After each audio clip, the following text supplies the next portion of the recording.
माननीय राज्यपाल महोदय की अभिभाषण पर बोलने का अवसर दिया, इसके लिए आपको धन्यवाद। जोहार। अभी मैं आसपुर विधानसभा क्षेत्र से जीत के आ रहा हूँ। इस सदन के अंदर काफ़ी सारे मैंने चर्चा सुनी, लेकिन बड़ा दुख की बात है कि यहाँ पे एक चर्चा जो अभी 3 साल से विद्यार्थियों को छात्रवृत्ति नहीं मिली है, उसको लेके मैं चर्चा करना चाहूँगा। जो आज मैं ट्राइबल एरिया से आता हूँ और वहाँ पे कई विद्यार्थी हैं जो आर्थिक रूप से कमज़ोर होते हैं और नियमित विद्यार्थी रहते हैं। कॉलेज के अंदर बीएड करने वाले, एसटीसी करने वाले और डिप्लोमा और बीएड करने वाले, उन बच्चों की 3 साल से छात्रवृत्ति नहीं आई है।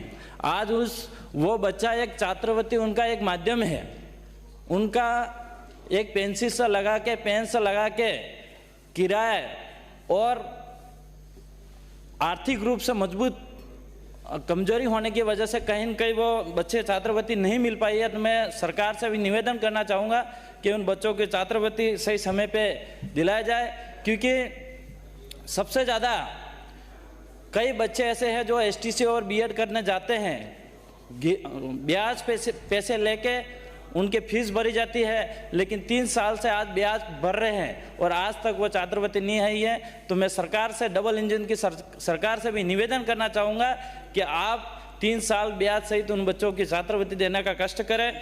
इसके अलावा अभी पॉइंट नंबर 20 में जो चर्चा हो रही थी, हर गरीब की निःशुल्क अन्न की बात हो रही थी। मैं कहना चाह रहा हूँ, अभी जो राजस्थान प्रदेश में अभी खाद्य सुरक्षा में कई गरीबों का नाम नहीं जुड़ा हुआ है। जो राशन कार्ड तो बन गया, लेकिन खाद्य सुरक्षा में नाम नहीं जुड़ा हुआ, तो वो कब तक जुड़ा जाए और उन खाद्य सुरक्षा में नाम जोड़ के उन लोगों को अनाज दिया जाए। और आवास की हर सिर पर छत, जो आज मैं विधानसभा आसपुर की बात करूं तो काफ़ी सारे जो आज भी गरीब परिवार के आवास नहीं मिले हैं। जो 20 से 30% परिवार ऐसे हैं जिसके आज तक आवास नहीं मिले हैं। पंचायत स्तर पे समस्या बताई जाती है तो वहाँ बताते हैं कि आपके 50,000 का इंदिरा आवास है, आपका अपील में है। इस बहाने करते करते आज कई परिवार ऐसे हैं जो बिना छत से रह रहे हैं। आज हर घर की नल बात कर रहे हैं। मेरे विधानसभा के अंदर जो 2 प्रकार की योजना है, 151 गांव की और एक 61 गांव की योजना। इस योजना में कई गांव ऐसे हैं जो 151 में लिए तो है, लेकिन हर घर तक नल नहीं लगे हुए अभी तक। आधा अधूरा नल लगाए गए हैं, वहाँ पे कई घर छूट गए हैं। तो मैं सरकार से भी निवेदन करना चाहूँगा कि वो एक बार जांच करके हर घर तक नल पहुँचाने का काम करे।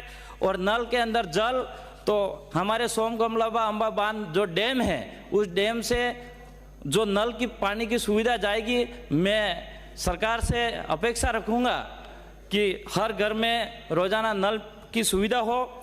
इसके अलावा हर हाथ में को काम की गारंटी, आज रोज़गार गारंटी सही तरह से लोगों के पूरे दिन नहीं हो पा रहे हैं।